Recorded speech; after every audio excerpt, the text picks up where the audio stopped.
using. Local contractors, local subcontractors, and they all want to be, they're all interested and want to help. There's a lot of interest in the project. There was some misinformation going around. We're trying to leave that about it, it being low income housing project, and just people don't understand workforce housing. Right. These will be for purchase homes. They're not, you can't rent them, you can't buy them. If you're an investor, you can't buy them and then rent them. The deed restrictions will be steering. They just won't allow anybody but workforce from Nevada County. So. Yes. Okay. Other questions?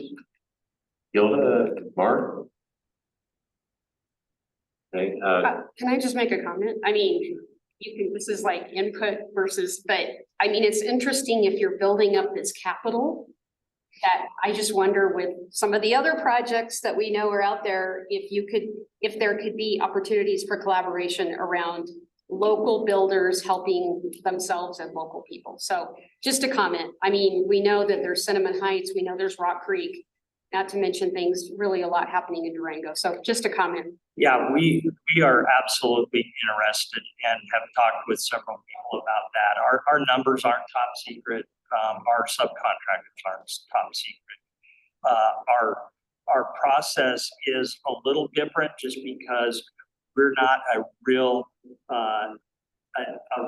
deep management company, and a lot of times that's what drives up costs on projects. If you have 4 or 5 project managers on a project like this, all of a sudden you're spending a lot of money on management. We're not a top heavy management company. And so I think that we would love to help.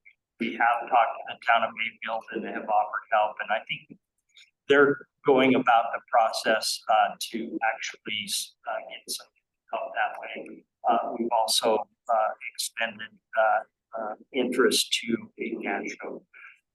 We would love to help how we can. Just to put in a word for Charlie Albert, I mean, many of you know Charlie, some of you don't, but his whole goal is just to help people who need a house. And that's a different motive too. I told him one time, I said, well, do we want other people in there? Do we want to have some people like my age in there? He's like, no, we don't want them. We want workers. And so, yeah, you got to know Charlie. That's his goal, is to help other people. And I said this in one of my letters to Dola. You've heard it said that we need to dream big. Well, his idea is to dream big for other people. Him and Judy really have that kind of heart, and I like that. That's why I'm helping him. We've been friends for over 40 years, and so I know Charlie very well and enjoy working with him. He's an energetic guy for 85. So, yeah. Brad, I have one question. How have you tackled the insurance dealing with construction defects? Well, frankly, we're going to put a lot of that on our subcontractors. We could do a wrap, but we're just making sure that our subcontractors are insured. And that's a tough nut to crack, especially when you're looking at. We looked at doing a wrap, and I apologize. I'm not sure the exact number. These guys know, but it was in for our project. I think one phase was $170,000. So it makes it really hard to make the numbers work for people. But our subcontractors have assured us that they're good on that. We've already checked the contractors that we are using, and that seems to be the case. So we're going to move forward with that for you. And similarly, no problems getting insurance for wildfire, because this is a massive problem. Yeah, I mean, I know that's not like right by. Yeah, we haven't been presented with that. Okay, good. well, That's they probably are. gonna be the homeowners. Yeah, well, yeah, the The homeowners, insurance right, but I don't The know, HOA. I don't know where that area, I mean, I know where the area is, I don't know where it is right on on the the highway. map. They can shoot the water from the firehouse. Okay. Okay, good. Yeah. That'd be really good. And we have a ditch. I'd say living, Still. living in the actual town proper of Cleveland, I there I haven't. Self. I think it's more as you go up into. We're starting to have problems. We're having problems in Durango, but the forest is. But you're closer to the forest, yeah. We're Anyway. in town proper. Yeah, insurances are always tricky. I mean, having been in business for a long time, I ran into insurance issues a lot. Did a lot of really big projects, and I've even participated in RHAPs on projects like the Purgatory Lodge. And insurance it's a love-hate relationship with building, and it really can drive costs. Well, thank you, Brad. We appreciate you. Thank you all. and, Thank you. I do appreciate all your help with DOLA, and we are pursuing other grants. Right now, we're pursuing an energy impact grant for infrastructure that would pay for infrastructure in the town of Bayfield. The town of Bayfield is the one applying for that grant for us. So it's very similar to the Strong Communities grant we applied for. We'd love to come and give you an update when things start going vertical. We'd love to even invite you guys to come. We wouldn't make Pat buy barbecue or anything, but we could get together out Working, Brad. there. Thank you again. Thank Brad. you. Appreciate it. Next item is Alliance updates. Program Director report, Sarah Tober. Just a few things, a lot of the items that I have to cover will be specifically focused on, but just want to mention again a big thank you to Mark Garcia for submitting the DOLA capacity building grant that we received or will be receiving for $192,000.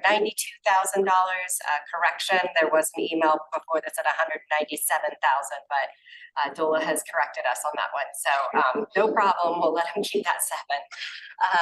No, but we're so grateful to Mark's work on this.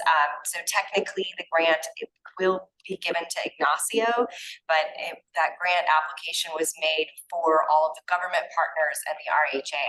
So that means that we don't get to table our 3rd strategic initiative this year because we'll actually get started on it by the end of this year with these grant funds. And that is the fast tracking component where we will be able to contract with a policy consultant who will be a resource to all of our government partners. There's also some grant writing written into this application and technical assistance for our government.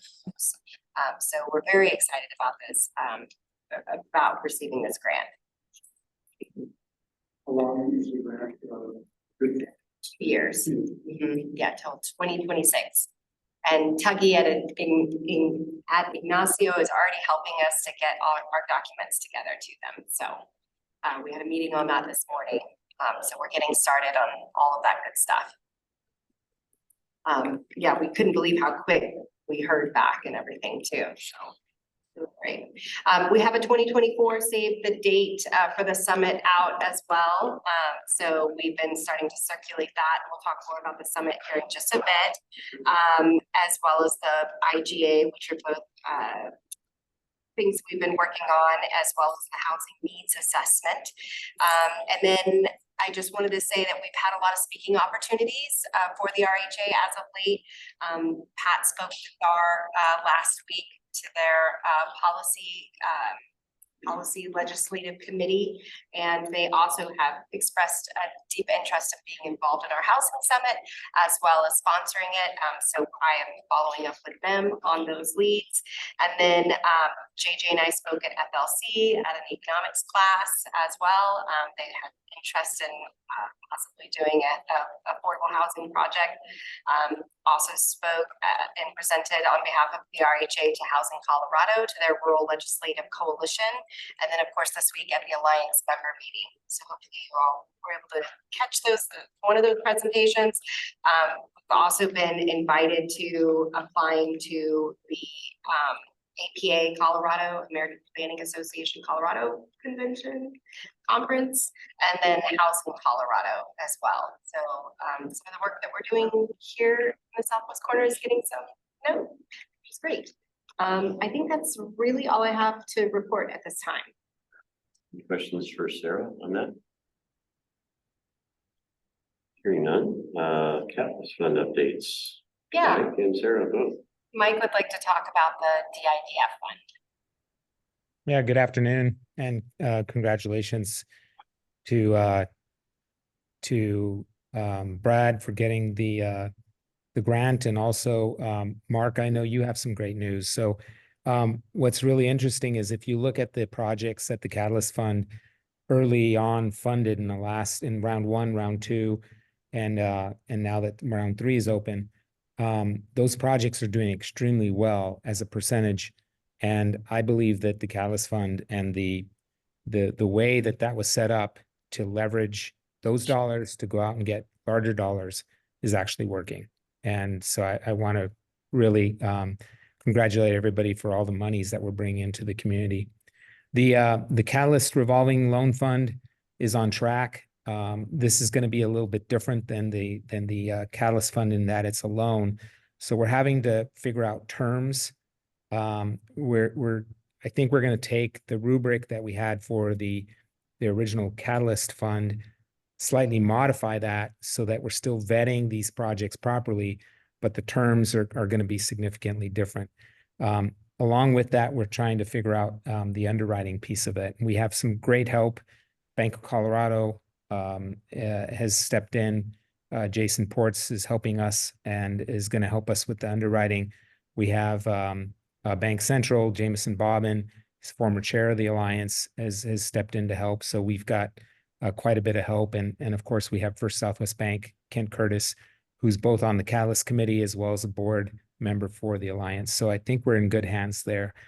What we're going to do is slightly change the working group. So the working group for the Catalyst Fund is subject matter experts in housing. I think we need to pivot to subject matter experts in loans. And so the people I just called out are really going to be vital to helping us.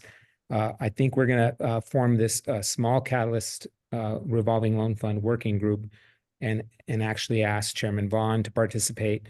Right now it's Chairman Vaughn, Jason Ports, myself, and Sarah that will constitute this working group, then take those recommendations to the Catalyst Fund Committee as it stands. And then from there, we'll get an approval from the RHA board to make those loans. I believe that we should have the terms done in about 10 working days.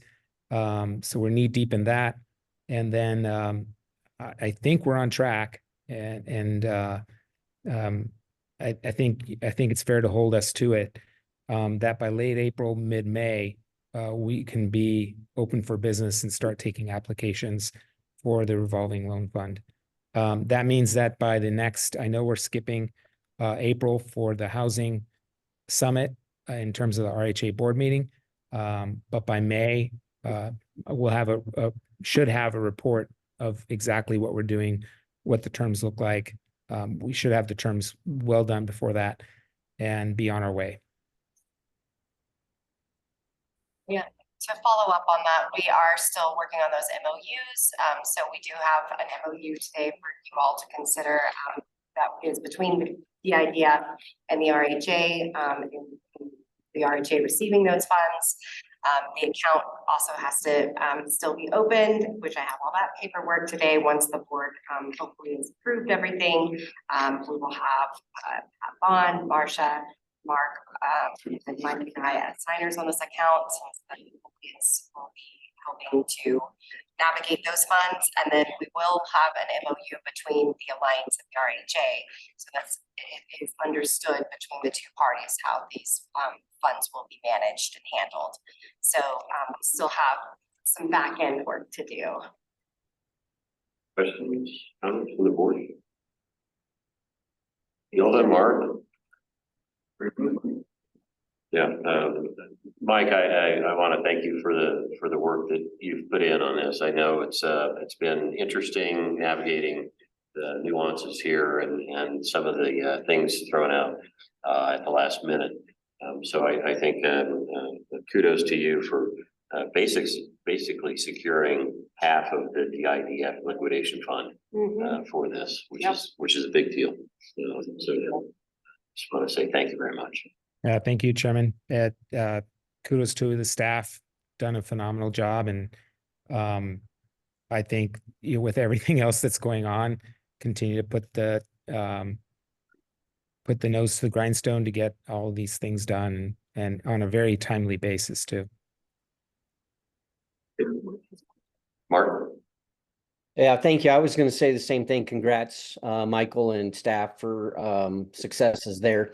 I think the loan fund is probably our next biggest focus or achievement that we need to figure out. For years we were talking about needing infrastructure dollars. So now we have, a big influx of those dollars. And what I'm experiencing is this construction financing is the next big hurdle. So hopefully we can help with that and maybe bring some confidence, kind of like Region 9 does to business loans that banks steer away from, and maybe we can help bring some more construction funding that's going to be critical, especially on the projects where the government entities are the lead. So congrats, and I'm happy to help out if I can in some way. Thank you, Mark. Appreciate it. Anything else on the Catalyst Fund? We do have a press release that we're working on as well, announcing this revolving loan. So as we get some of these more of these pieces confirmed, we'll get that press release out. And then also the Catalyst Fund, the OG, will be launching at the end of this month, round 3. So that will be March 25th, and it will be open until May 3rd. So we have another round to go. Okay, item 3, Housing Summit, Sarah Schwartz. Yes, so in your packet, you'll see part of it is the housing or the contract with the DoubleTree. So we have secured using their ballroom area for the 30th for the conference. They're going to do all of the catering and everything as well. And we also have in that an agreement for a room block for any of the speakers that are coming. So we'll be able to provide lodging for them. And then in the packet as well is the updated agenda. We met with our little housing committee on 2 weeks ago and went over some changes to the agenda of what we would like to see and what the board would potentially like to see in this conference, as well as some different timing issues, timing rearrangement. Everything in red has been updated. And then, like Sarah said, we started reaching out to speakers and sponsors to gain interest and start walking that down. But as soon as we have the contract signed for the DoubleTree, that's really our next step as far as going forward. And because we will not have a meeting in April before the summit, we will be sending you all an updated agenda and updated sponsors as we get them confirmed over this next week. So we should receive an email by the end of next week or the beginning of the week after with those confirmations. Anna saved the date after this week. Well, there's somebody. Yeah. Yeah. Because he just left. Good idea. If not, let's do it. Yes, they're on our list of potential sponsors. So I've already primed Well, actually,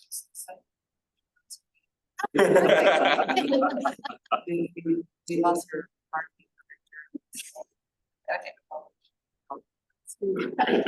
Thanks, Brenda. So can I ask you why you lost your marketing director? Was it? You know, we just actually kind of lose the.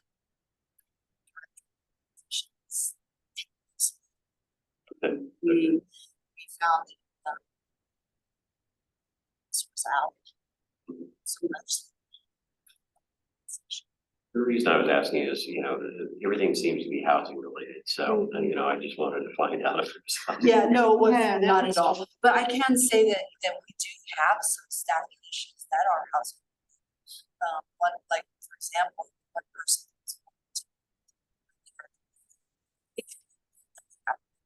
Positions. They can't get housing.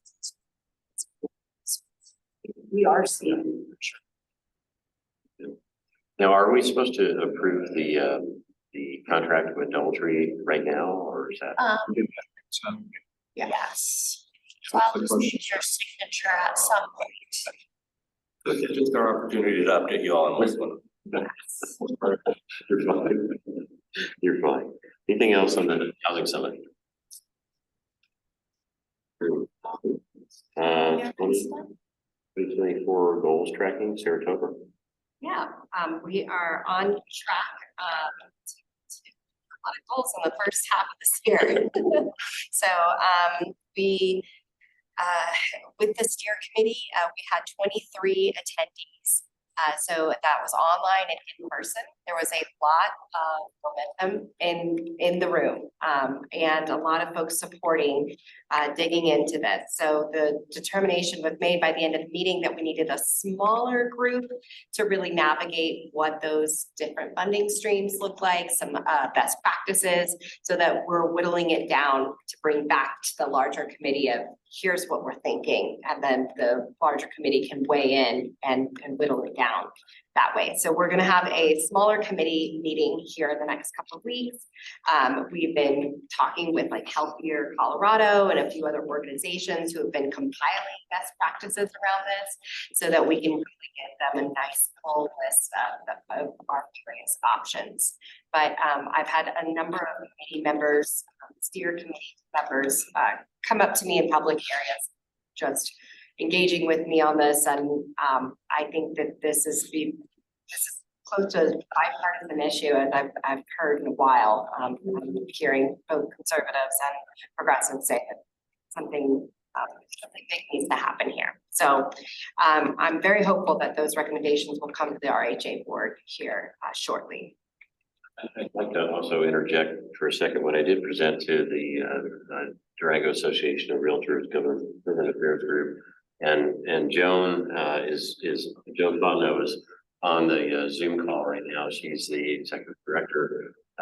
There was clear interest for DAR to participate. You know, we did reach out to other realtors within the community, brokers within the community who declined, but I think we are going to backfill quite easily. And so I've asked Sarah to follow up on that with Joan. Yes.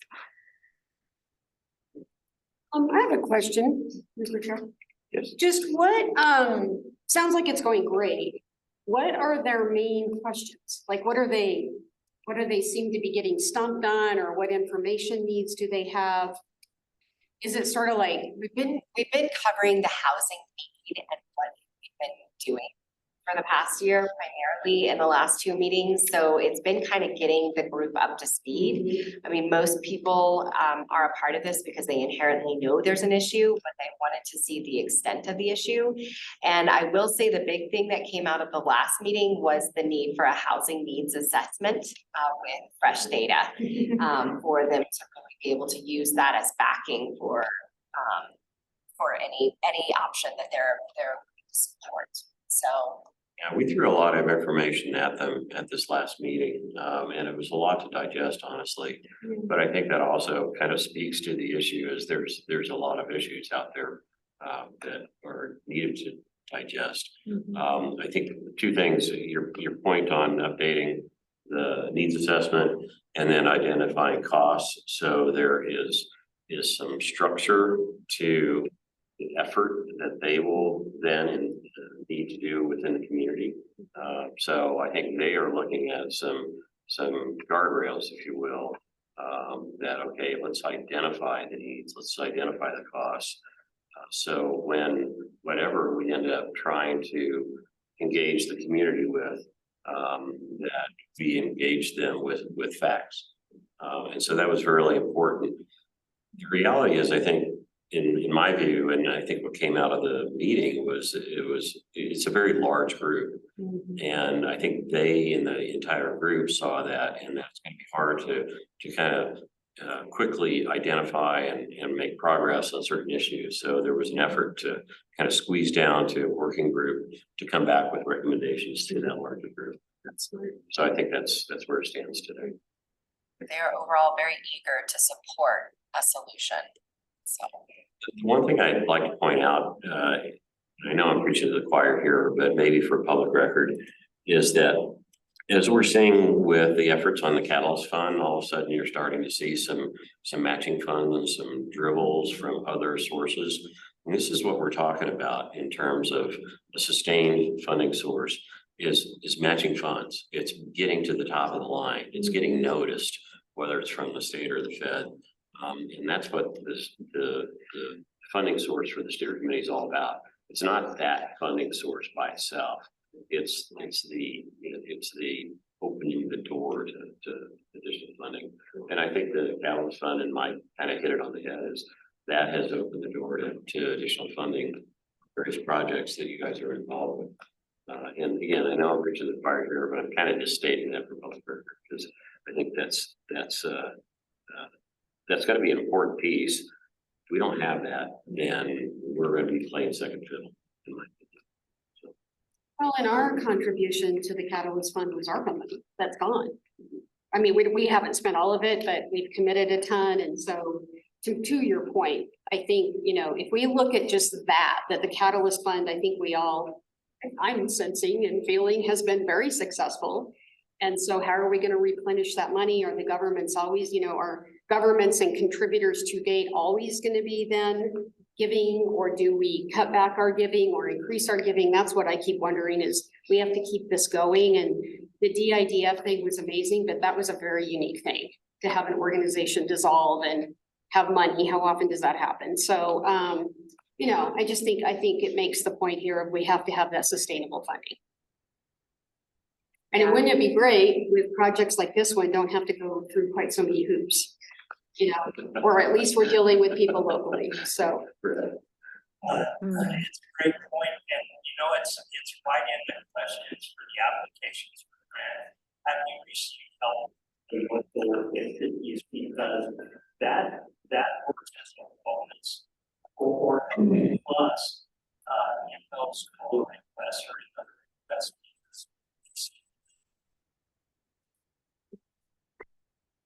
we were able to participate with the Pine River Commons and Bayfield meeting with Patrick Rondinelli, Dola.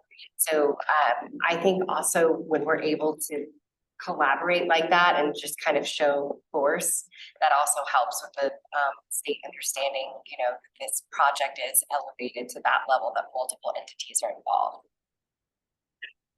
Just one other thought, process is question in these applications.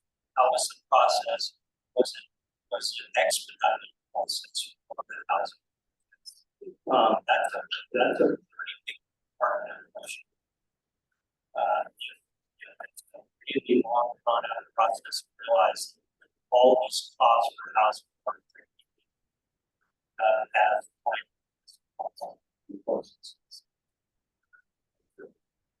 Great. Anything else on the steering committee? This is Gilda Yossi. Listening to the conversation, we sound really positive, but I'd like to follow up on what Marcia stated, that how are we going to replenish this fund, and also how much more work workforce housing are we gonna need in the future? So I'm wondering if we could go ahead and maybe do like a breakout session about that at the summit. Anyways, it's just a thought. Yeah, that's a possibility. As we're confirming speakers and firming up the agenda, we can definitely consider how we could fit that in. I think that kind of dovetails into the next line item too, is the housing needs assessment, which is updating that. And, you know, the timing is now to take that piece. And I think some of what you're asking is going to be identified and updated in the housing needs assessment. Sarah, why don't you give us an update on where that stands and what the timeline might be? Yeah, absolutely. And this was another line item that we received some help through our DOH technical assistance grant. We were able to get some help from Project Moxie on some best practices for this RFP as well. So we have put together a housing needs assessment on page 35. You'll see a housing needs assessment RFP for us to put out upon the board's approval. We will also circulate to some housing contractors here in the state that specialize in housing needs assessments and really start digging into fresh data around what our housing needs are throughout La Plata County. Still with call out specifically to those communities as well. I know that the city of Durango has done a recent housing needs assessment, so I'm sure that will be kind of dovetailed into this. But we do want to make sure that we're addressing Beeville Ignacio specifically, and then La Plata County as a whole. So we have specific call outs there. We have specific call outs around, you know, where is our workforce living? Where are they commuting? What are their housing needs? So there would be several community engagement opportunities with this housing needs assessment.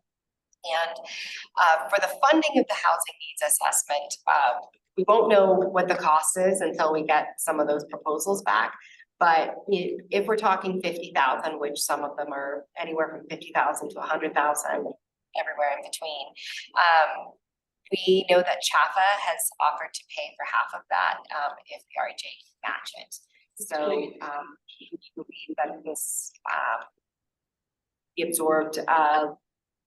Some of it may be absorbed even with this new DOH grant too, but that's kind of where we stand. I'm just curious about the scope of services. Is it generally similar to what we did with the 2021? Generally, yes, and we do refer to the policy statement. So what I'm wondering about is whether is it more of an update or is it a new report? New. So it's We want new. maybe like questions are about thinking about the cost of services from 3 years ago, whether maybe it won't turn into 50,000. Yeah, that's fair. We do reference that study, so we could use that as a foundation. We just want to make sure that the data is Sure. fresh, since root policy was, pre-COVID or around COVID era. So much has changed in the past 4 years. Other questions, comments? Mine's more on the timeline, sorry. Go ahead. So we're gonna get something up potentially tomorrow, and some questions, be able to communicate them first, and then we're gonna wait 30 days to get bids back. A little bit. I mean, I don't know what's reasonable. I don't know what's reasonable there as well. I know that for other RFQs that I've managed, it's, usually a month to 3 month timeline, depending on what that project is that we're asking for. And we know that we want to get some specific folks interested in this one that have expertise in this. So it would just be a matter of what they have on their plate too, in terms of getting back to us within less than a month's time. Might I suggest you talk to Jen and see if she has an insight on how busy some of these consultants are? And if she feels like it could be squeezed a bit, try to squeeze it. It's boilerplate. This is just also. Well, we won't have another meeting until May to decide. The board won't decide until May anyways. I just wanted to note, I thought the demographic study and the scope looked really good, really thorough. Just to kind of flag for you STRs, I've learned more about STRs in the last 2 years than I ever thought I would learn from the statewide bills that are being contemplated. And so happy to talk you through, or better yet, put you in touch with people that know this like the back of their hand.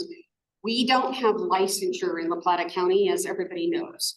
We are, I know people are like, when is it going to happen? We are going to be looking at the issue. We're going to be looking at some tools that we can do to mitigate where STRs seem to be the most prevalent, and look at whether we do licensure or not. It may not happen this year. We're hoping, we have a lot on our plate as usual, but we at least want to get it rolling this year to look at policy. But just to say, some of this information may not be readily available without a licensure program. The only thing in STRs in La Plata County is if people self-register, they pay a lodger's tax. But there's just any consultant should be up on state policy. But one of the bills circulating in the legislature is to set up some kind of statewide study, yet another statewide study, but like a reporting mechanism so it's not mishmash across the state. So like, how many nights are used? Are you licensed? Have sort of a central database. So super complex, way more complex than I ever realized. And so just happy to share whatever learning and, more importantly, contacts. Great, thank you. Because Jen is still on, do you want to ask if less than a month's time would be conducive for some of these consultants? So Jen, did you hear my question earlier? I did. It's a great question. Yeah, it's insanely busy right now because the folks that do the needs assessments generally across community also do market studies, but that doesn't mean we don't try real hard, and you might pay a little bit more, but I think it's absolutely worth an ask. And I really like what Marcia's saying about short-term rentals. Marcia, do you want to actually see if, and I apologize, is it in the RFP? It's been a while since I looked at it. Yeah, it says describe character. I won't. Yeah, STRs are in here in a big way. Great. Under assessment of current and projected housing need, and around that, until you have a good handle of the STRs in your community, you don't really know how they're impacting the housing. So we're kind of in a chicken and egg situation. Just FYI. Perfect. So Sarah. Yeah. We have this scheduled right now that it would close on April 30th, and Mayor Clark Craig would like us to see if we can close that window a little bit tighter to like maybe April 15th. How about meeting in the middle? How about like April 22nd? I mean, normally you want to give. Well, when's it gonna go out? It's gonna go up tomorrow. Almost a month. Yeah, a month is plenty. I would close it exactly a month from when you release it. Great, thank you. One point, I don't know if you can incorporate the tribe's housing needs assessment as well. It was done about a year or so ago. You did share that with me. It's redacted, so a lot of the data, we don't have any of the data points. No, I was afraid of that. So Who's have the tribes? Oh, yeah, right. Yeah, because that's a component as well. To the extent you could glean anything, I would share the redacted version if you can to them, and have them incorporate what they can. Okay, anything else on the housing needs assessment? Just to note, and I don't have the bill numbers, I don't have it, but there are two bills going through the legislature that may mandate housing needs assessments or suggest them. So verbs matter. And this would be perfect, because what we're really lobbying for is that we're still getting our heads around the bill, but what we have to just look closely at what would be mandated and or suggested and how would this play. And what we're really wanting is to say, if we're doing a needs assessment, let alone funding it, we want it to count for what the state wants. Kevin, were you going to say something? Well, I guess what I'm wondering, and I haven't read that, so I'm not sure what's in there, but we're setting up for a needs assessment. Let's make sure it's in alignment if this is actually a bill with legs, so we don't end up with a needs assessment that needs to be updated in 3 months or 6 months or whatever it is.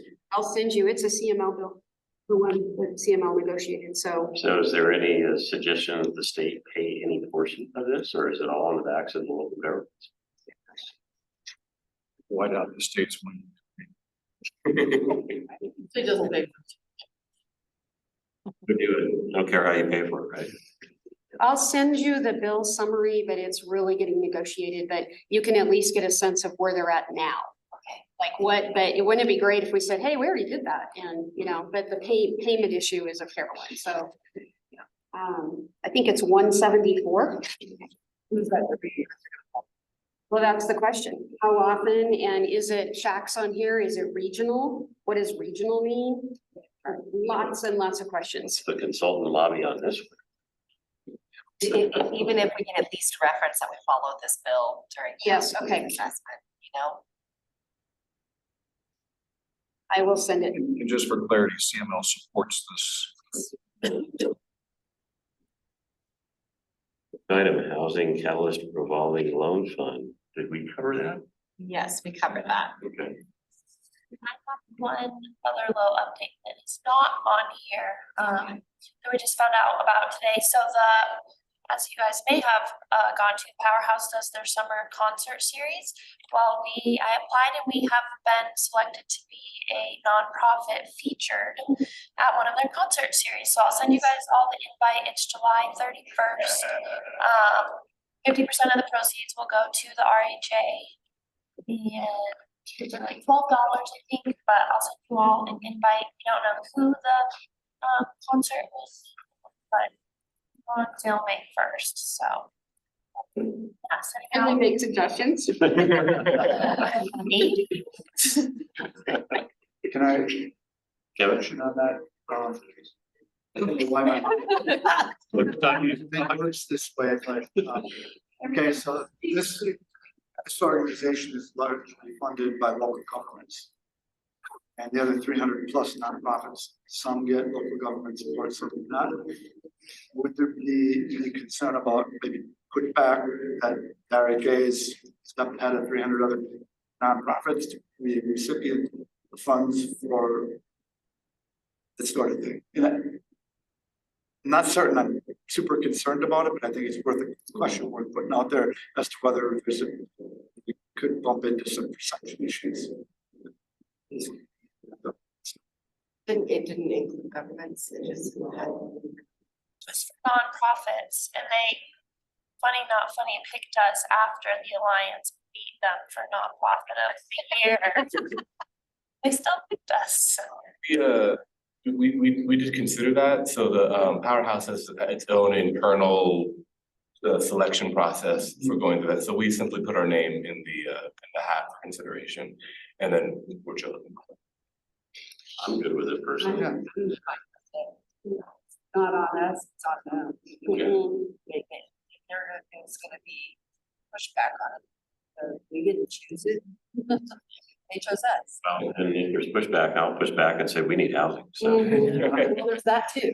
Felt like it would also elevate Mhm. the visibility of the organization, and because we don't have a sustainable funding source right now, we felt like it was more appropriate now than later. You know, part and parcel, I think Mark mentioned this at an earlier meeting, in January, and I encountered it at the DAR meeting. Is there's still a dearth of information about this need, in the community, and to the extent that we can spread this word in various forms, I think we need to do that. I'm less concerned about the politics as I am about just getting the message. Truthfully, the probably greater value in this opportunity is the marketing opportunity more than the actual any dollar amount that may come in. I imagine it'll be not huge, but not small, so. Yes, the Powerhouse will send out 200 postcard invitations for us once we give them a contact list, so. We'll have 200 people with a postcard and our logo on it. And currently our housing outreach list that we've been tracking for the RHA, we're at 150 contacts. 55. Anybody else? Then let's go on to decision items. Number one, approval of the MOU for DIDF transfer. I can help with this. I've worked with the lawyers on it. So on page 39, you will see an MOU that was drafted by your lawyer, David Lieberman, and approved by DIDF's lawyer. Just a slight back and forth about like how we have the RHA is a jurisdictional housing authority. But that was pretty much it. And so it's pretty straightforward. The DIDF, it will be dissolving. So, you know, this contract will only last for so long, given that the entity is going away. However, the intent of the funds could last in perpetuity for our community. So DIDF more than clear about how they would like those funds used in the future to help guide future RHA leadership. So that's the primary purpose for this agreement. Question? Yeah, I don't have any problems with the language. I just wanted, this is probably just for me being in a governance role. Are we gonna set up, if we don't have it, a line item in our budget for these funds? Yes. Yeah, we'll have a separate line item, so we'll know that, okay. And then, is there any, so the current Catalyst Fund runs through the Alliance, not the RHA, correct? That is correct. So do we need anything to, and if it's in place, I apologize, but do we need anything that says like there will be a committee and they will be set, I mean, how did the? That will be the second. Okay, set. we'll That'll have be all a that, second so we're MOU, covered. and it will include what the parameters of the whole Okay. revolving catalyst fund will look like. All right, so we'll have, and I'm sure the current Catalyst Fund has done that already.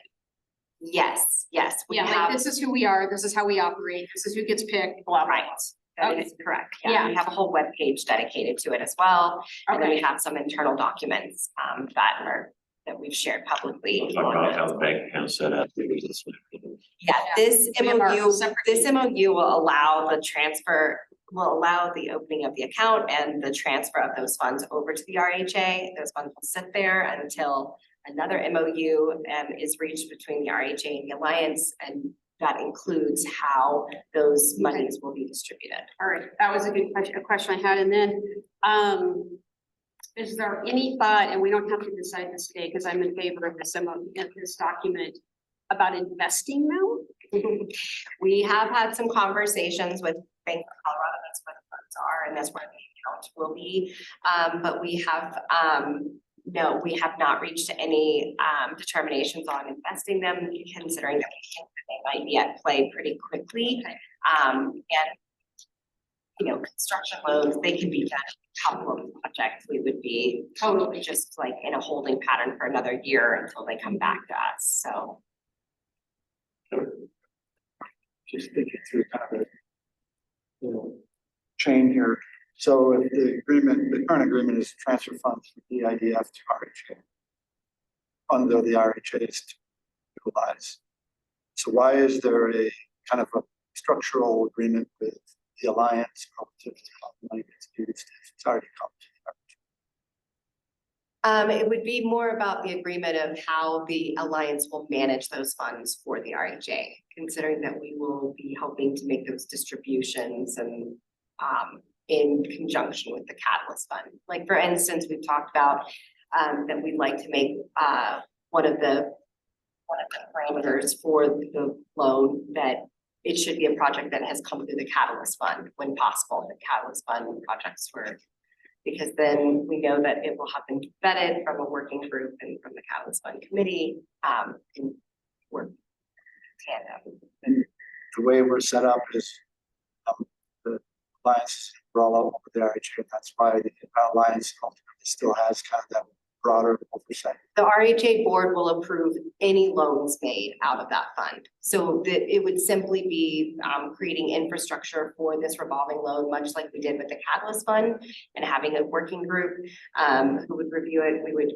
make sure that if we want to include Jason Schwartz, who's the president of Bank of Colorado, to review potential projects, and then we would bring them to the RHA board and say, you know, we have project X and we have project Y, and they're wanting these respective funds. We've analyzed, you know, it looks like this project is viable or shovel ready.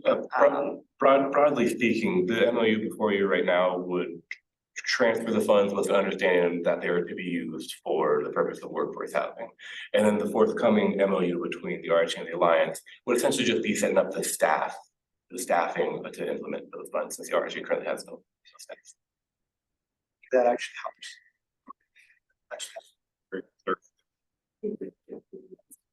There's no other action taken. This agreement's not requiring anything else to happen. Yep. No. But as an RHA, we're saying we want to establish this. The motion to approve MOU is presented. I would move to approve the MOU for the EIDF transfer. Motion and second. Any further discussion?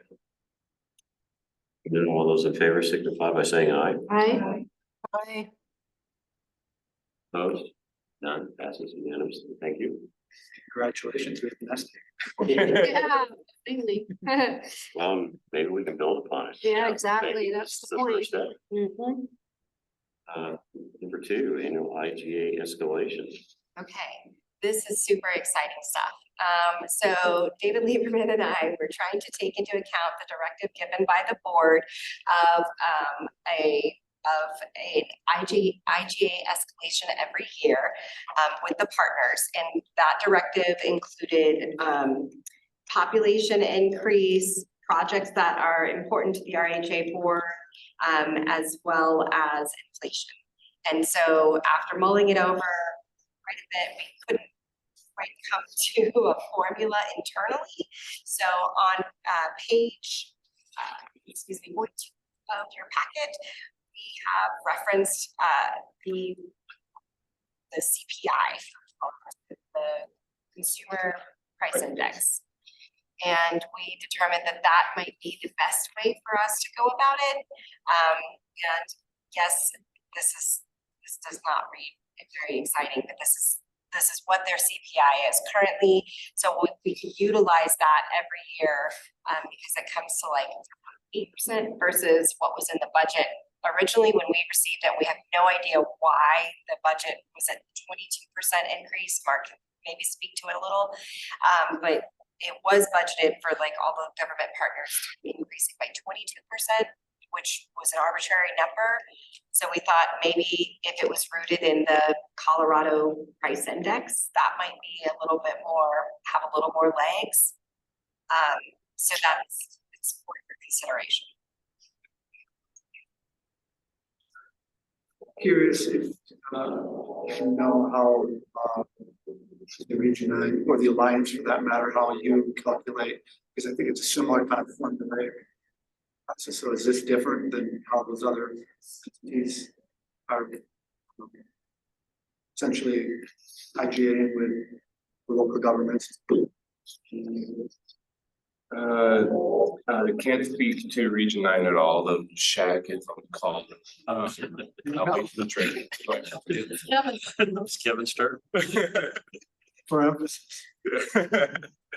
As for the alliance, our funding through government partners isn't formulaic at all. So it's renegotiated. Whenever it's going to raise, it's renegotiated. Yeah. I think we have the TPR, we have COG, which is somehow folded into Region 9. What else is out there? Housing fund, homes fund. I was on mute. Dang it. I don't know how the different entities have worked, but I do know the tribe does use CPIU for multiple purposes internally. Where's the train now? So, and actually, they use it for their utility rates that the town is a part of. So, so I do know the CPIU is here, used here locally and is a benchmark for the tribe. That doesn't mean it's necessary or important here, but I just know that they do use that. Do we tend to have it kind of locked to that, or that is the guide that we consider every year? So we don't know what's really gonna happen with the CPI, do we? Right, exactly. So we were going to incorporate that. That's kind of like the best practice measure every year. So when we do the budget every year, we would look at what the last year's CPIU is and say, and recommend to the board an increase based on that. I would suggest that we make it flexible, however, that if we have special projects that come up that need attention from collective local governments, we have the flexibility to make that change. And conversely, that if we have a grant that comes in that was unexpected, that we're able to use that and produce. And the way the IGA is formed right now, we don't have that flexibility to increase currently. So at least opening up the language to allow for increasing or grants Or projects agreed to by different jurisdictions. Because if the board finds it from the jurisdictions, the respective jurisdictions have to go to their boards and get that approval. So go to the boards and the preference would be that we see something in August and September. Yes. Not December, January. And that's just, it's a lot easier to budget them in. Yeah. by August or September. Say August. So. Yeah. I'm good with the CP, I'm good with this. I think that we then have to go past a new IGA among all the entities that puts it. So that's gotta be built into the step. And the only thing I meant to look up, and I didn't have time, is we have an escalator, a couple of escalators. I think that's what you were getting at, Kevin.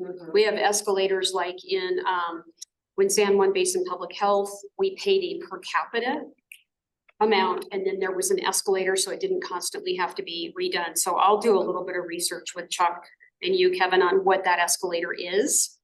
But I mean, the consumer price index is really a common one used. So I would almost prefer the consumer price index, basically, and then as a escalation and still up for review. At least it's in the contract. Obviously that contract would have to be redone. And then if this board decides that that's not the way it should be split up, then we have that freedom, I should say, to make that either deny it or make some other changes that may be significant for what we need. I'd like to see some scenarios. So I think we can take a look at our current scenarios. And let's take a look at that and see what's most beneficial for the entire. The thought here is that the way it breaks out now is that there's no trend. I was waiting. Per capita is really an escalator in itself, but you don't have good numbers every year, obviously. But I mean, is the intent to recalculate based on state demographer numbers, or do you do it, you just don't change it until you have new numbers? Is it per capita is kind of the idea that is, as the population goes up, so does the amount funding the organization. I'm not opposed to the CPI thing, but I just about that.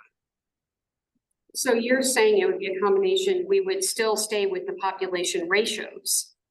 And then added, what the proposal is then is to add a CPI percentage on top of that.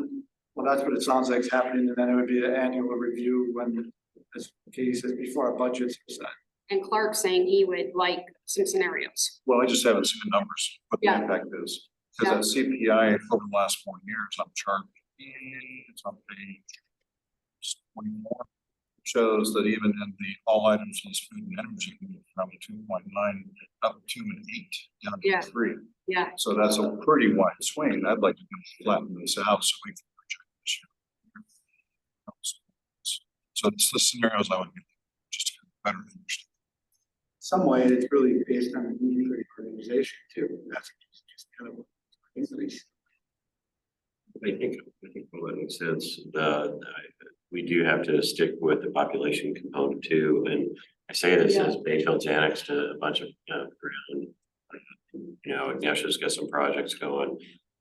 Durango's got, the potential for a lot of stuff to occur, that could really change the percentages relative to the county. And, because, I don't know what the county's got going relative to everybody else, but I think you're gonna see the most activity where there's infrastructure, right? So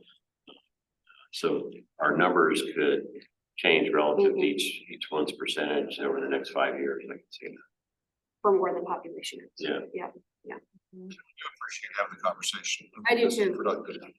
Yeah, and on page 42, I mean, this was like the CPI for housing in West Urban, so that's why I ended up landing on that.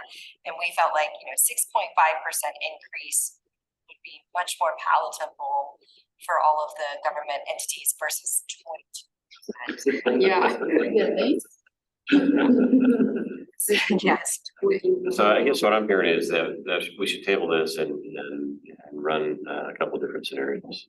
Okay. See what this looks like, go forward basis. And just to be clear on what those scenarios are, it would be, if we were going to do this one versus the 22% that we had before versus if we average out the number for the 12 months, the last 12 months for the CPI. Okay. Yeah, I wouldn't suggest the 22%. I don't think that was in anybody's book. And just say, okay, we have a baseline. Let's assume we're going to chase grants, and then let's look at maybe some varying population numbers just to play with it, see what happens. And the population increase, well, how do you that how that can work? I think it's probably time. It does beg the question, how do we get those numbers? Are they state demographic numbers? Are they looked at annually, or are they? Well, according to Bob Allen last night, the state demographer's been off for 30 years. You can get it with the infections control in our. That we expect I think that's the only way you can do it, Yeah. right? Wow, that's a research study, because, I mean, like, you're taking what you would think Bayfield is gonna grow and what you would think, and, Like the projects we have. That are. You know what I know exactly what you're saying. What I would I do hear you. is I'd go to Bob Allen and say, give me the next 5 years growth in each entity, in terms of population, and I'll bet he's closer than any of us can kind of. You don't want to overthink it, even though that's. Yeah.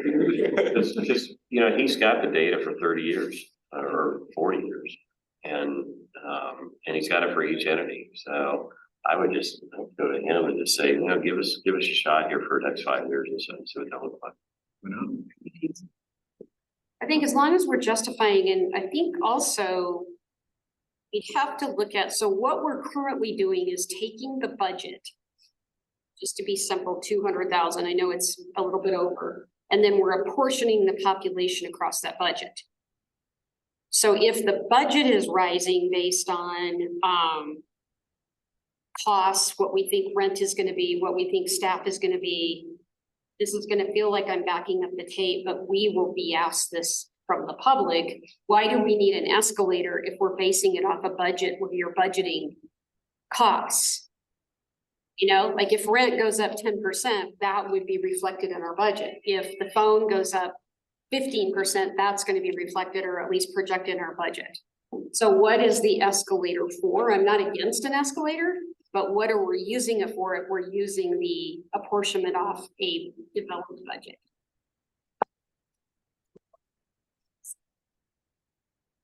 So to be continued. Yeah. So we'll run some scenarios, and we'll also run over some potential language that can help up for increases in the future. Okay. On to the next item. RHA Partnership on Rural Economic Development Initiative Grant. Oh, you need a vote, yes. Excuse me? The last. I don't think we need a vote because we're gonna table that and get some more information. But so we just need more information, right? Probably correct. Well, I'm going to. Not a second. All those in favor? Aye. RHA, partnership on this Ready grant. So the city of Durango is applying for a Ready grant, specifically for a childcare, investment strategy, to be done, much like what was done with the 3-year workforce housing investment strategy. So it would be a full assessment of the county of childcare needs. This is a space that the Alliance has been doing some work in, and we thought this would be a great opportunity for a partnership, in that we see a lot of crossroads between workforce housing and childcare needs. And a number of these projects are considering them, and even light tech projects are usually encouraged to have childcare facilities as well. So this this child care investment strategy would get follow the same kind of formula that the 3-year workforce housing investment strategy followed, where it included partnerships of City of Durango, the RHA, the Alliance. In this case, it's the RHA and the La Plata Childhood Council and the Alliance and the City of Durango. This would leverage the housing needs assessment that the RHA is already planning to do, to further glean data around childcare needs as they're associated as well. Would the RHA be a joint applicant? So it's being asked. The RHA would be a partner. So yes, in essence, a joint applicant, but it's really only one applicant to these Ready grants, and so it has to be a government entity, and so the City of Durango stepped up in that role, so it would just be as a partner. And is there a financial commitment on the RHA to be a partner? It wouldn't be anything more than what we're already doing and committing to a housing needs assessment. So that we would be able to leverage what's already being done by the RHA and another bucket for the community to understand childcare needs. I like this. I can't tell a few times people say, well, and yeah, we have housing, but you also know that we also need childcare. It's not just a housing problem.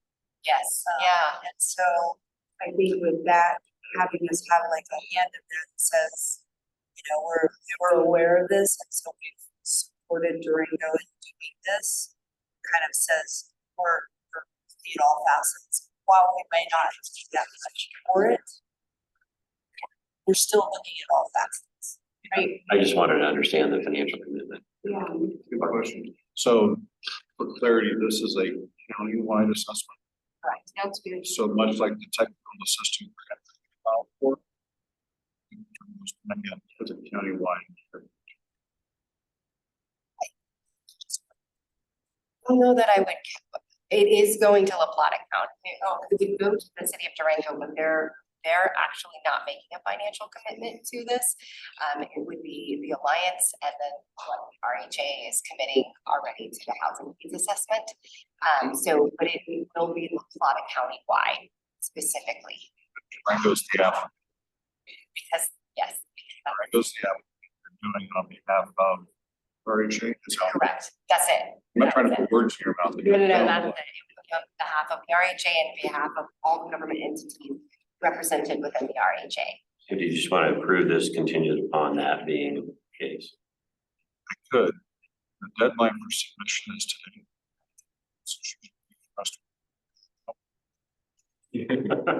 Good point. So based on our conversation, I would put the partnership. And I'm gonna say, I think it's really important. Exactly. Yeah. Where it's With all the details that we just did. Yeah, I agree. But I do think it's important to be countywide, stress that, Mhm. regardless of whether the way it's worded is in a submittal, you know. Correct. Super. So was that a motion? And there was a second. The second there, any further discussion? All those in favor, signify by saying aye. Aye. Aye. Bye. He's in. Oh, also, I would like to add just a little more color to this. What's on the table? Motion on the table, so. Go ahead, go ahead.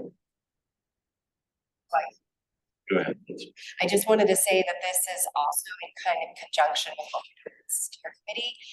In that we had looked at the short-term rental tax last year, and we were looking at partnering with childcare at that time. So there is a foundation called the Fuel Foundation that has approached me. They're aware of the work that we're doing here in steer, and they're interested in us applying for a grant with them specifically to fund a sustainable funding source for childcare, for early childcare. And so this study will help those efforts along as well. And that grant will potentially help us in keeping our steer committee going because our technical assistance grant is about to run out. So. Still have a motion on the table, sir. I think it passed already. Okay, did it pass? Yes, it passed. Thank you. I think that's an important component, and that was a clear discussion at the steering committee as well. Yeah, it's a dovetail issue, right? Okay, so item H4 that we added, the letter of support that we're trying to. This is that final page in your guys' packet. For those of you viewing it online, it was an addendum, so it may not be there, but we'll make sure to include it in the final records of today's meeting. This was received on Tuesday.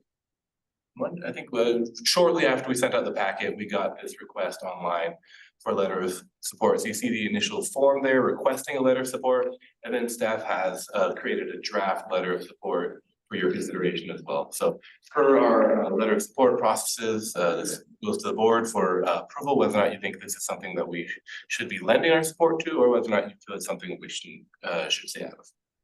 And what are they specifically applying for? They did not detail that, except that they are applying to the Colorado Housing Trust. They recently received a Catalyst Fund Round 2 grant, and I followed up with Stefka to let us know about any funding opportunities that they were pursuing, and that was their response. This particular opportunity had come up, and they would love to have our support. The description, if I may, is redevelop 2 mobile home parks to create wealth building opportunities for residents. This is a tough one for me, and not specifically the support here. But this is one of those things that we're going to see over the next 10 years because they have so many components in their need. That basket, eventually, it's going to be replacing every single one of those units on a foundation, permanent foundation where they get permanent financing.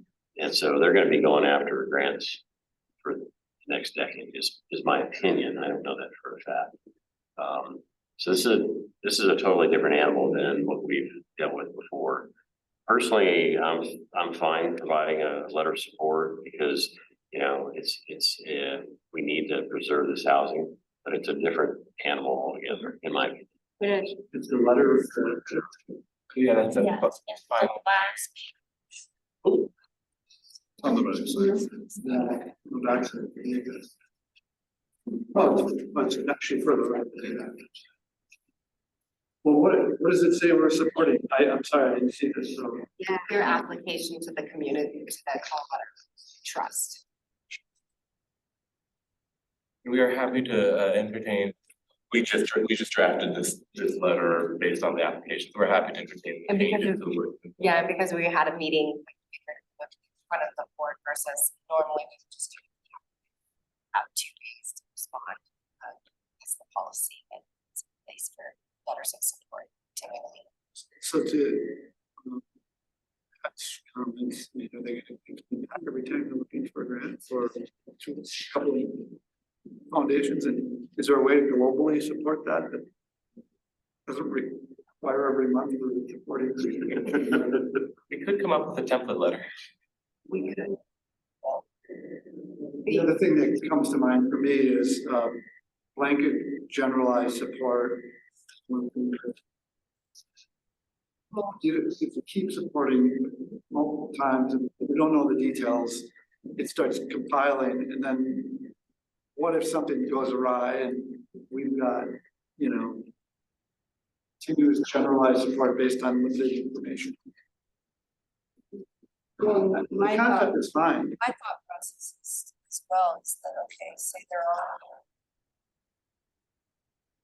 sufficient. Well, how do you start to lower the house well? Sure. Letter that says we're still supporting them. I think think that, Okay with that. What you sharing? yeah, I mean, I think it should have a time frame or something on it that says it's, you know, for a couple of years, here or something along those lines, but not something that's just so blanket that they can use 10 years from now. I mean, we know what their deed restrictions are. Is there a time frame on that? My sense is if this went through our county grant review process, it would be, we need more details. Before we put our limited capital, political capital behind this. Now, I know they're doing good things. We know that, right? Oh, They're I'm earnest, not they're- objecting to right, the letter right. at all. But that doesn't It's not a blanket. trust and verify, right? And since I didn't read this before we got in here, I guess I didn't do my homework, so forgive me for missing. It wasn't on there. No, it was on the packets. You're perfectly where you need to be. Let's just make sure we're supporting things that are solid. One of the reasons that, we had a stipulation around their Catalyst Fund grant, because we have not been kept in the loop as to what they are applying for, that project specifically. We had somebody from DOLA come up to us after we presented at the summit breakout session, who told us that they had received actually almost $5 million. And we know that there's limited funds. They're gonna come down to the southwest corner. So that's one of the things that we're doing so well with the RHA is talking to each other and collaborating with each other on these applications. So one of the stipulations of the Catalyst Fund was that they're applying to us, you know what they're applying for. Stefka did say that actually that was a loan, it was not a grant from DOLA. So I don't know if that really counts in the way that we thought it did. So we're just trying to avoid some of that miscommunication, and in the meantime, there are going to be requests for some support. So I don't think there's enough detail in here. I would agree. And what's the deadline for them? Today, That's the other part that's a challenge for. 2 days. For You any- heard it 2 days ago? yeah, they, No, Yeah. it didn't take 2 days to write that. Right. So, is there any other questions or comments or thoughts on this topic? Well, Chairman, I would like to say, I think all the points are valid, and Elevation Land Trust has come into this community and been very, very aggressive and put themselves out on the limb to save these housing units. And now just bear in mind, they are also involved with the down the street on the north side. And so I'm okay with not writing them a letter. I think what would be helpful is to get an update from Stefka, maybe on one of our community presentations, because we have a DOLA grant, correct? That we're helping them with the 800,000 on our list is to West Side. And so we, as a community for Southwest Bank, the community itself, it's a co-op, which makes it really different than another type of, mobile home park. We have a lot of investment here, and I hate to kind of like leave them high and dry, but by the same token, we don't have enough detail on this. And I agree with limiting the letter, not giving anybody a blanket letter for anything. I don't think that's good practice. So. Yeah. Just say that the timeline couldn't be met. And I would like an update, and we would want our staff here, because we're curious. I think we have a loan coming due, which is a whole other thing. And so, we've needed to touch base with them as well. Got the state legislature. What are you looking for? Not the table. I mean, we're not tabling this, are we? No, we're not tabling because I don't think we have We're not some. making a motion. If the board can just say they did, motion not to. If that is what you're hoping to do. I would suggest that we say that there was not enough information to make a motion. And the timing was such that, the combination, not enough information and not enough time to understand the proposal, and we were unable to provide a letter of support. I would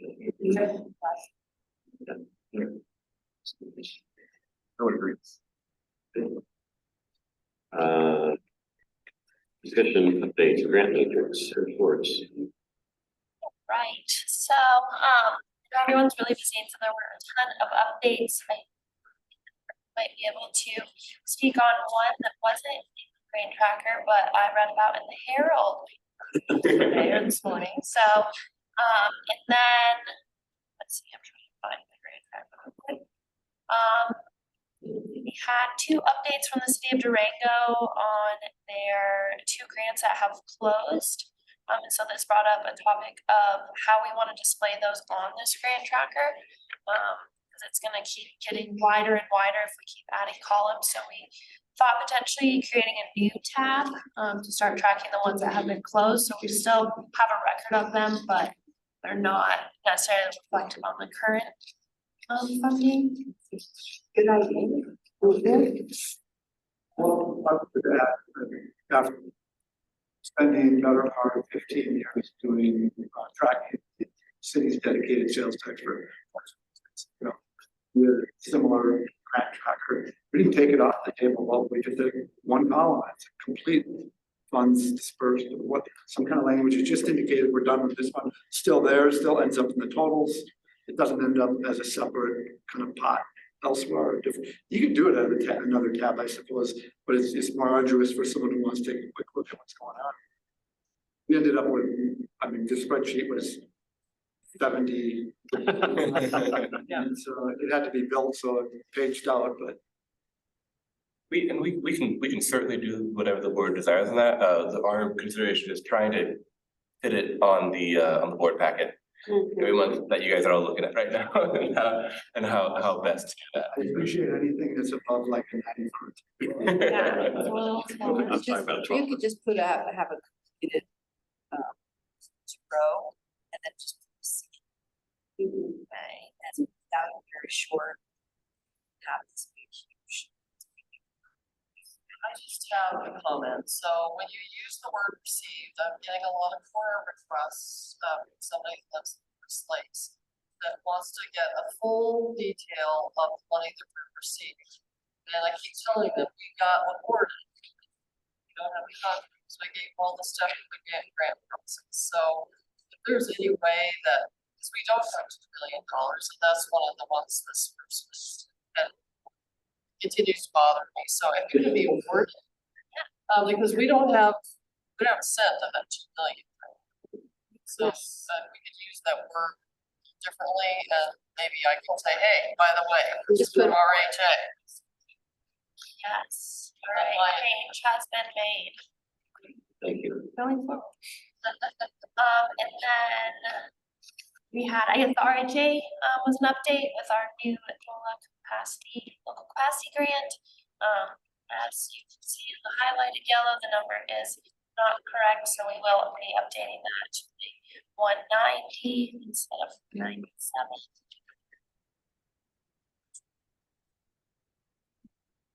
Oh, I just can't read my own. So it is 192 in there.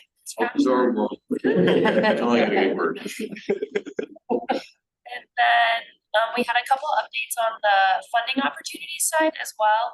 So Mark added 2. I don't know if he wants to talk about those a little bit, as well as their new big news that the Herald reported on. Art, might as well go, your opportunity.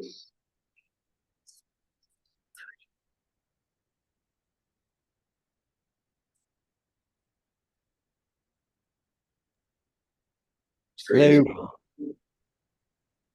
Yeah, I think we're moving forward just fine. We'll get those funds in place and it's an exciting project for the RHA and all the work that's gone into preparing for the new housing starts that we have coming online, Prop 123 funding, access, etc. So happy to help.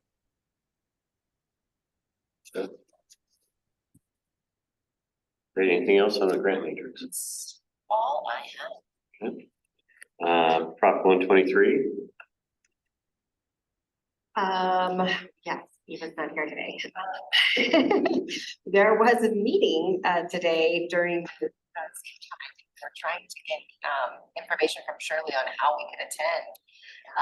Since it was already statewide set for rural governments, but hopefully we'll get a recording of what's going on today. But outside of that, receiving this grant, the Doble grant that was received is a part of Prop 123. So we are breaking the ice on it. But outside of that, we don't have any other updates on Prop 123 at this time. Okay. Legislative updates.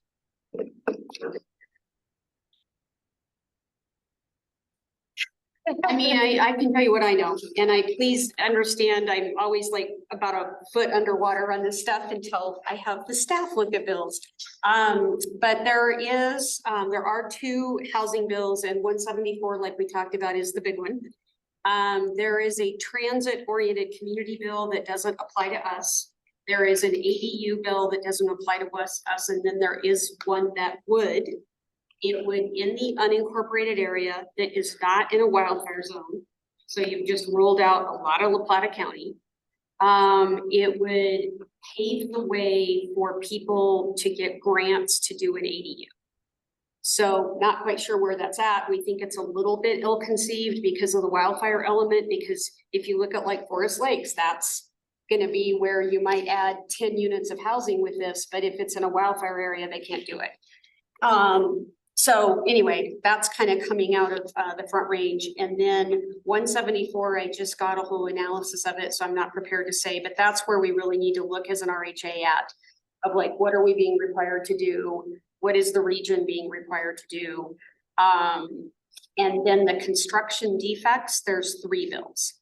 And we're just starting to sit in on sessions on that. So that's what I know. I wish I could, really give a ton of detail on all these, but we're tracking them and trying to figure out for our own land use code and what is required, what is suggested, what is incentivized, and what is mandated.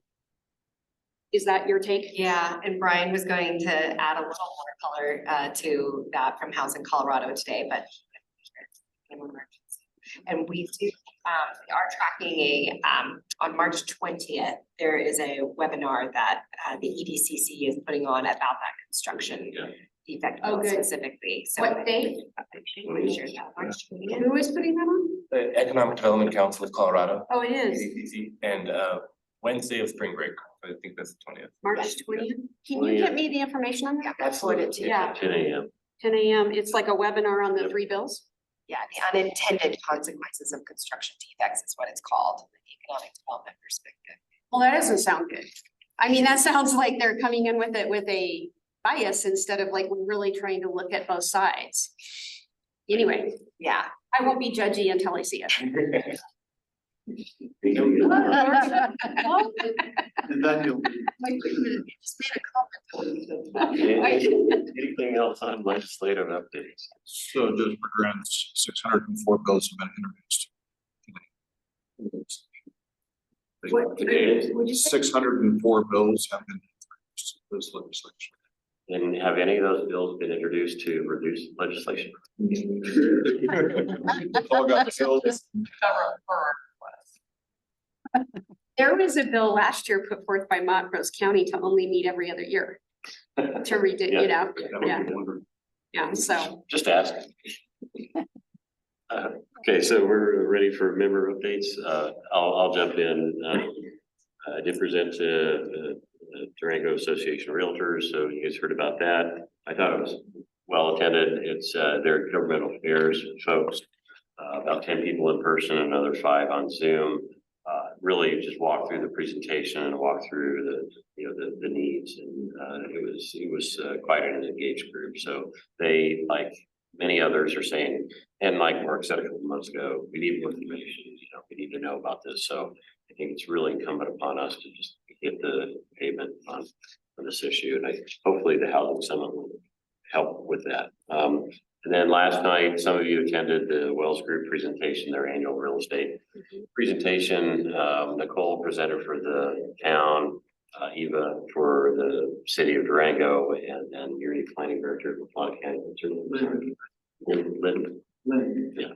And they got some zinger questions, so there were a couple of tough ones there. But the reality was, between most of the data was from Bob Allen, and the reality is, we're underbuilt, and we're not going to come out of this anytime soon, and prices are going to continue to escalate. Interest rates will continue to be north of 6%, and maybe that's the new normal. So that's my takeaway from that information. Well, the historical average over the last 30 years is 8%, 8.25%. For anyone who wasn't able to attend, they did record it, so you worked well, because I know Nicole did a nice update of what's going on in Bayfield. Lynn from LaPlata County, she recapped a number of those things this morning for staff, and it's pretty informative in terms of the demand and the permits that are being chased, and a lot of heavy lifting going on, and it takes time to get this stuff through the pipeline. But watching it, if you haven't, is probably worthwhile. In fact, I only caught the first half, so I got to go back and watch the staff discussions, but I was fairly familiar with a good number of it just because of what here. Yeah. But Bob's presentation wasn't particularly uplifting, but it was very informative. Okay. Town of Ignacio. Mark. Thank you. Well, Rock Creek's still moving along. Our contractor is on schedule. We do have one challenge with La Plata Electric, an undersized utility line in the area that we're going to have to upsize, and added costs, right of ways on Southern Ute lands, which might slow things down. So a little setback on that. Otherwise, we were set to finish by Memorial Day. So that's moving along, as well as fiber is being run in the project through Bonfire with the project that the tribe's working on. So we'll have all utilities in and ready for the vertical piece, starting as soon as we can obtain some construction funding and get an order in with Fading West. So that's moving along quite well. And I think that from a housing perspective, that might be all that I have to report on. Mayor, do you have anything else to add? No, I think that's it. Thank you. Town of Bayfield. Well, we did get the 1.547, I think it's $1 million for the intersection, the light east of Bayfield Parkway. So we won't, we received that from John Whitney. We probably won't get a lot of information until this fall. And I know the CDOT is also collecting signal light dollars as well. So they're hoping by the time we get there, we have $200,000 to $300,000 for that light. So that will reduce the cost of that intersection to all the development that's going on right there. Tractor Supply is we're reviewing their site development right now. So that'll be another retail in Bayfield.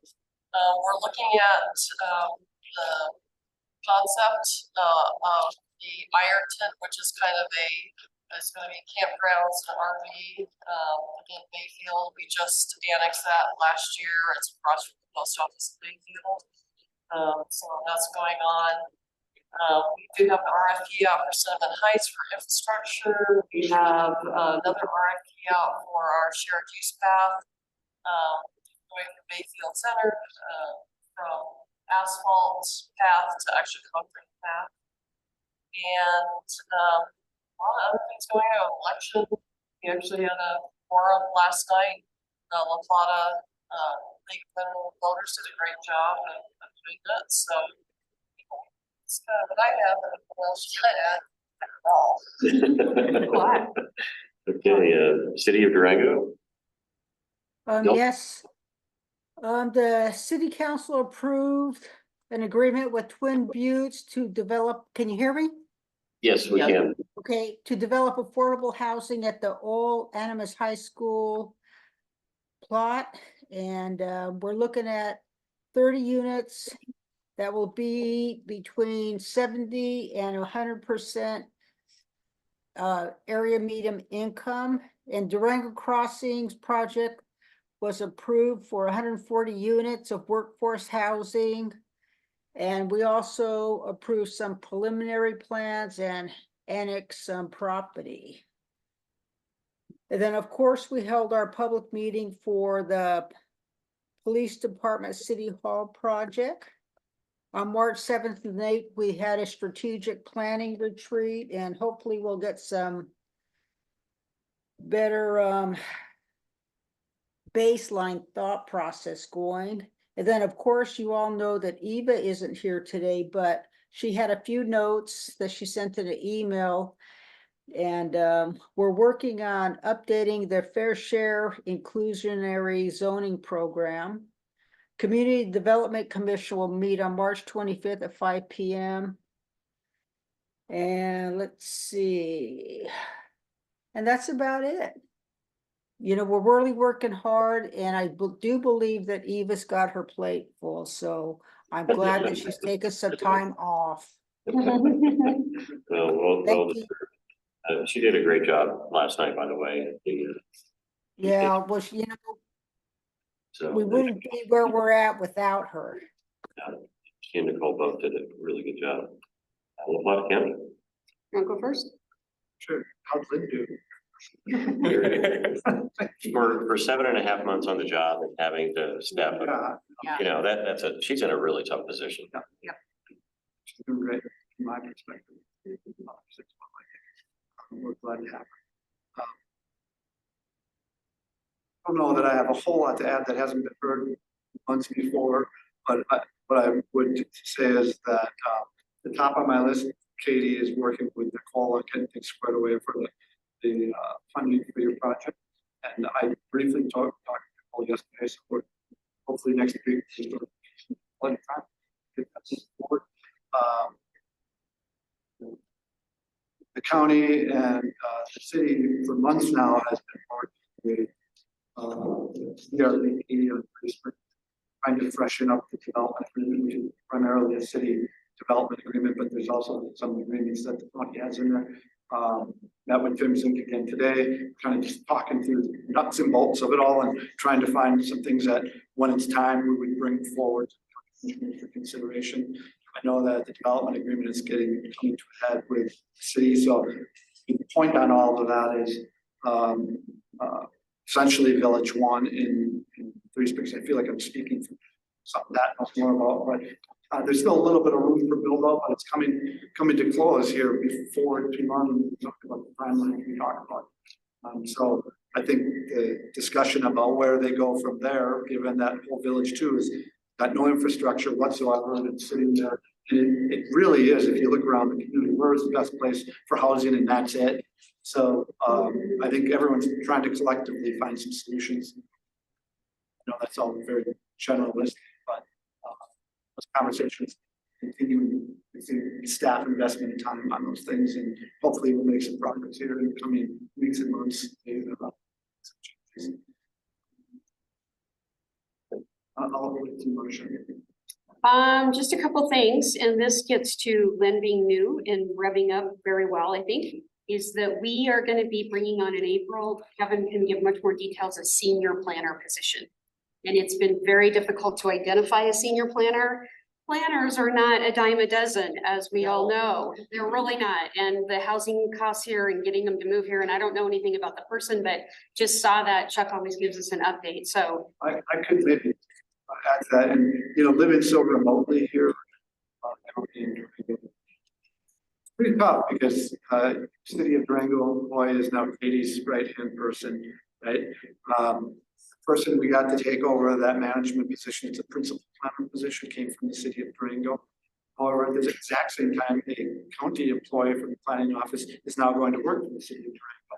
So it's just, I don't know what to say about it, but it happens. And actually, what I think is, it actually strengthens the whole when we have this kind of cross-pollination. And it's really, I think it's true. I mean, you must admit Nicole's been an asset to your organization. And you see, we adjusted for that by stealing a county employee. But it's just the way of the world, because it comes back to what we talk about here, it's housing. You can't bring in somebody for $60 who's living in the outskirts of Denver or in Grand Junction to move down here because they can't afford it. But what there is opportunities for professional growth in the region. But what we do is fill the lower positions and move people up, and it seems to be working well. The county actually, because of the recent transitions and an additional staff that was added with last year's budget, we had 3 open positions right now, but we had a great group of applicants. I don't know if any are from the city of Durango, I'm not even, but at any rate, it's challenging, but I think Lynn is building an amazing team, and she did just add a right-hand person for her, which is going to be immensely helpful. It's gonna be good. And you know, we're not immune to the fact we hear like your process takes a long time and and we know that and we're working on it. And towards that end, and this is great to hear about the help we're gonna get from the RHA. We have had on our list of things to do for a long time, this idea of, you know, just really scrubbing our code for affordable housing steps that we could take. It's not simple. We know we're going to be working collaboratively with you. We'll talk about it at a retreat that the commissioners are doing in April. The childcare issue is a big deal for us. In fact, somebody on our long-term finance committee, as a matter of fact, a young parent, is helping that committee understand the issue. And so I will let her name is Whitney Rosenfeld. I'll let her know about this that's happening because I just find it interesting. We have a group convened to look at finance issues. And they're talking about childcare. Unfortunately, I can't be here because it was today actually, but so I am all about like, let's look at communities holistically and families and what people need holistically. And it's childcare, housing. There's a lot of other stuff on that list. Also, to be incredibly transparent, we are going to be starting to look at road impact fees. And it's been on the list for like 14 years. We're taking stuff off of lists and dusting them off and saying, what do we need to do? Our road and bridge supervisor has a presentation that if you all want to see it, we can somehow get you a copy of it and or have him come here. It would be a nexus for new growth. So we can't just pass an impact fee countywide and we can pass a tax countywide, but not an impact fee. So there has to be a nexus to where the growth is, as you well know. So taking that out, and we're going to start to get out there, talk to DAR, talk to people in the community about it, because we've needed to do it for a long time. Could I add to that? Yeah. So, the commissioners actually had an initial conversation with public works staff a couple months ago, and one of the carve outs for the impact fee would be housing similar to what we already are using with the Durango Fire Protection District carve out. Thank you, Kevin. So being cognizant of the impact on the cost of housing.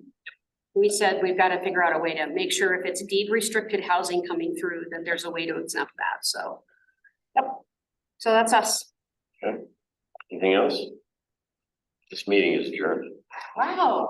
Thank you, second ever. It's not quite right, it's actually. I'll I get started 5 minutes late. Great meeting. All right, very good. Yeah, very good. All right, thank you. Thanks. I'll see you. Wait, signatures. Yes, we need lots of signatures. And by